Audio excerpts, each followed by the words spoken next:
continuando de bem com você e hoje nós estamos falando sobre dores na coluna, as causas, os tratamentos. Manda uma pergunta pra gente, nosso WhatsApp é o 31 99642 8473. E eu gostaria de assistir junto com vocês uma reportagem que nós fizemos, que é justamente apontando alguns dos fatores que causam os problemas na coluna. Vamos ver? Desde cedo, a coluna já sofre com a sobrecarga das mochilas escolares. Os fatores que provocam dor, principalmente no final da infância e início de adolescência, estão muito relacionados a essas alterações posturais. Às vezes por ter maus hábitos posturais provocados por objetos que carregam muito pesado, como mochila, bolsas. Muitas vezes provocado até por sedentarismo. Hoje a gente vê, a gente sempre estimula crianças, adolescentes a desenvolverem alguma prática de atividade física, mas a gente ainda percebe que isso é muito aquém do que a gente espera. Com o passar dos anos, outros hábitos são incorporados. As mochilas dão espaço para bolsas e sacolas. Adultos passam horas diante do volante ou em frente ao computador. E é ela quem leva a pior. A dor lombar, a lombalgia, é uma das doenças mais comumente existentes e que afetam a grande maioria da população. Sabemos hoje que ela está entre as 3 principais causas de procura ao pronto atendimento e a avaliação eletiva em consultório, sendo das principais causas de restrição de trabalho e mesmo impedimento funcional no dia a dia. Cuidados como a escolha do colchão e dos travesseiros, a prática de atividades físicas, pilates e fisioterapia em casos específicos podem resolver ou amenizar os problemas. As causas diretas para a dor são muito mais fatores externos, relacionados à hereditariedade, a fatores posturais, que aí envolve movimento repetitivo, manuseio de carga, a parte de sedentarismo, parte dos fatores hereditários e a parte postural principalmente. Alguns dos fatores muito importantes também são os fatores biopsicossociais, que causam estresse, preocupação, ansiedade. Isso tudo também potencializa possíveis causas de dor lombar.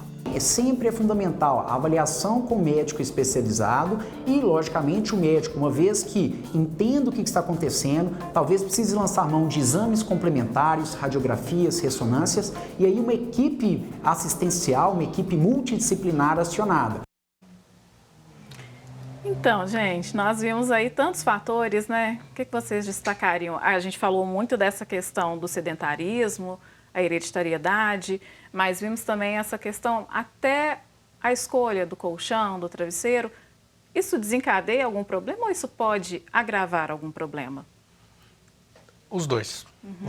Se você tem uma tendência, alguma predisposição, essa parte é muito importante. A gente tem que lembrar que cerca de 1/3 da nossa vida a gente passa deitado, E então essa escolha do colchão ela é importante. Muitas vezes a pergunta é qual colchão?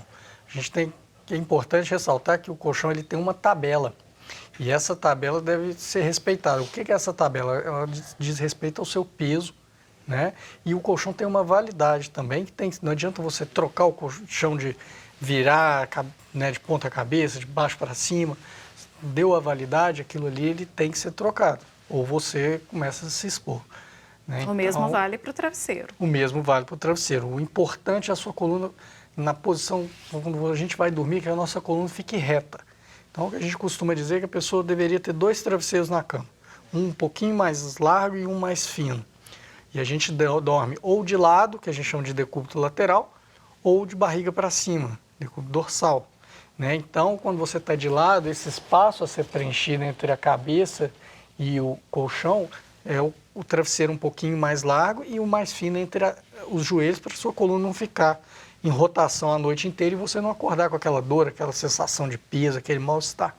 E o contrário, quando a gente dorme de barriga para cima, o menor embaixo da cabeça, para manter essa coluna reta, e o maiorzinho embaixo dos joelhos, para os joelhos ficar um pouquinho fletido e evitar contraturas e dores ao acordar. E por que dormir de bruços é tão prejudicial para a coluna? É porque você gera uma carga excessiva. O que ele chamou atenção anteriormente também é importante a questão de outros fatores, não é só a questão do colchão, do travesseiro, a importância da falta de exercício, o sedentarismo, o ganho de peso, a obesidade hoje é uma doença extremamente prevalente na população brasileira e a gente vê que isso está aumentando, né? Isso tem um efeito mais deletério para a coluna do que a própria questão, às vezes, se você vai comprar um colchão com densidade 33 ou 23, isso aí, claro, depende do peso, tem uma tabela, você tem regra para isso. Mas não adianta nada você ter o melhor colchão, o melhor travesseiro e dormir na posição ergonômica se você não faz atividade física, você está acima do seu peso, né? Então, você tem outros fatores que são mais importantes, inclusive, do que isso, em relação à coluna, né? Principalmente a questão do sedentarismo e do ganho excessivo de peso que a gente tem visto nos últimos tempos, que está corroborando essa explosão de doença na coluna, né?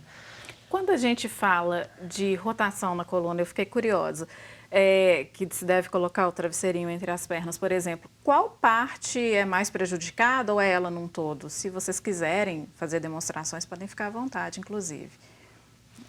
Bom, a rotação, né, a coluna ela é feita para fazer um movimento de flexão e extensão, basicamente. Isso depende de qual área, mas via de regra.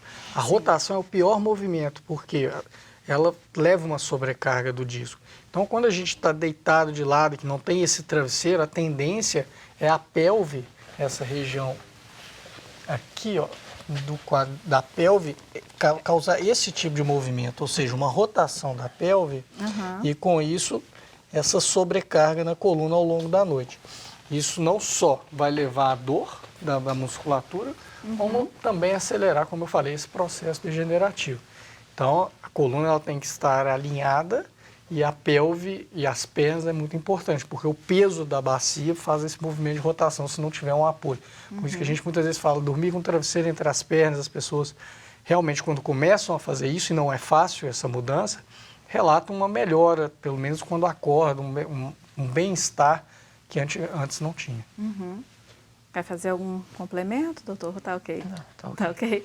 E a gente falou antes, doutor Cristiano, a respeito dos movimentos não, do contorno, desenho da coluna, né?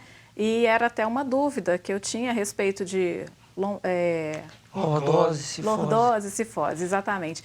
Eu gostaria que vocês explicassem isso para a gente. Então, o que é natural do movimento da coluna e o que já não é, o que pode ser caracterizado um problema? Às vezes o paciente vem no consultório, né, com queixa, eu tenho lordose, eu tenho um aumento da minha cifose. A lordose cervical, a cifose torácica e a lordose lombar faz parte da conformação usual do ser humano, né? O que não pode são os extremos, né? Uma retificação de uma lordose cervical pode indicar uma doença, uma espondilose cervical. Uma retificação da lordose lombar pode ocasionar dor lombar e uma acentuação da cifose, quer dizer, os extremos que são, nesse caso, que realmente são deletérios, né? E isso, novamente, isso tem que ser avaliado, normalmente se manifesta com queixa de dor, né? E acaba levando o paciente a procurar o especialista. E quando nós falamos de problemas na coluna que são hereditários, quais seriam esses problemas? Bom, o próprio processo degenerativo ele tem um componente genético muito importante, por isso que muitas vezes a gente vê pacientes jovens com um processo mais avançado, sintomáticos ou não. Outras alterações que a gente vê muito comum são alterações como deformidades em crianças, né, que a gente chama de escoliose ou cifoescoliose, que seria um aumento da cifose. A cifose ela é normal, a hipercifose é que vai levar a algum problema. E essas alterações, elas têm um componente genético hereditário, não é muito bem definido, mas a gente sabe que tem uma maior tendência naquelas famílias que têm um histórico para tais patologias. Né? Quando nós falamos de atividade física, voltando nessa questão do sedentarismo e tudo, falamos de atividade física.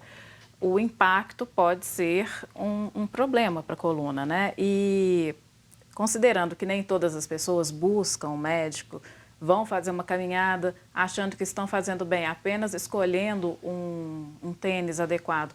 Ela pode estar, então, nessa atividade, que é uma atividade barata, fácil de fazer, ela pode estar prejudicando. Eu gostaria que o senhor falasse, então, dessa questão do impacto, muito presente na caminhada, por exemplo, que é a prática mais fácil, né, para as pessoas? As pessoas às vezes iniciam atividade física e simplesmente elas, sem buscar uma orientação adequada, né? É muito comum hoje em dia fazer corrida, né? Tá na moda a corrida, né? Um pouco mais que a caminhada.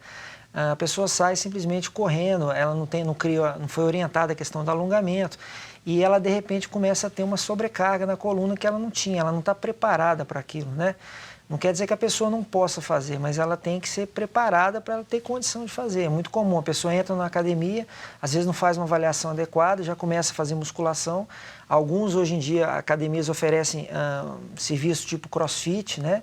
Que é uma outra modalidade, a pessoa inicia uma atividade, que é uma atividade que tem um impacto, uma energia maior, e desenvolve uma doença na coluna que não era para ter tido, né? Então, a questão da caminhada, da corrida, tem que tomar bastante cuidado, porque às vezes uma superfície irregular tem algumas orientações que tem que ser seguidas, né? Na minha opinião, a coisa mais importante é, antes de você praticar uma atividade física, iniciar, o ideal é você buscar uma orientação junto a um profissional habilitado para isso, né? Uhum. Que às vezes você não tem disponível um profissional médico, mas você tem um profissional na área correlata, um fisioterapeuta, que pode também te orientar nisso, né? Tá certo. Então, a gente vai fazer mais um intervalo e daqui a pouquinho De Bem com Você está de volta.